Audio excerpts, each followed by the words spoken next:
ঠিক যেন পৃথিবীর বুকে এক টুকরো স্বর্গরাজ্য, তাই না? ঠিক শুনেছেন। যারা বাংলাদেশে আছেন তারা সিলেটে যারা ঘুরতে যাবেন, একবারের জন্য হলেও আপনারা রাতারগুল অবশ্যই ঘুরে আসবেন।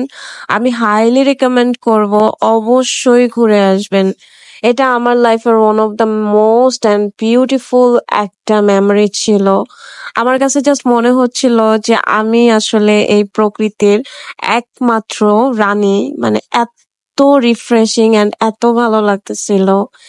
বৃষ্টি, নদী, চারপাশে সবুজ, আকাশ, সবকিছু মিলিয়ে এত এত সুন্দর একটা জায়গা। আপনি জাস্ট হারায় যাবেন এর সৌন্দর্যের মাঝে।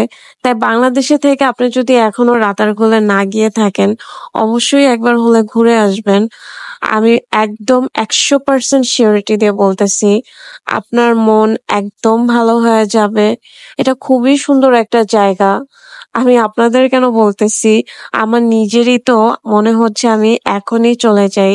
ভিডিওটা বেশ কিছুদিন আগের ছিল, কিন্তু আজকে হঠাৎ করে চোখের সামনে আসতে আবারও মনে হচ্ছে আবারও যাই, গিয়ে হারিয়ে যাই প্রকৃতির মাঝে। আসলে আমাদের সবারই উচিত প্রকৃতির মাঝে এভাবে হারিয়ে যাওয়া। অ্যান্ড আমরা বাংলাদেশে আছি, অ্যান্ড বাংলাদেশের এই সুন্দর জিনিসগুলা যদি উপভোগ করতে না পারি তাহলে কি হয় বলেন তো?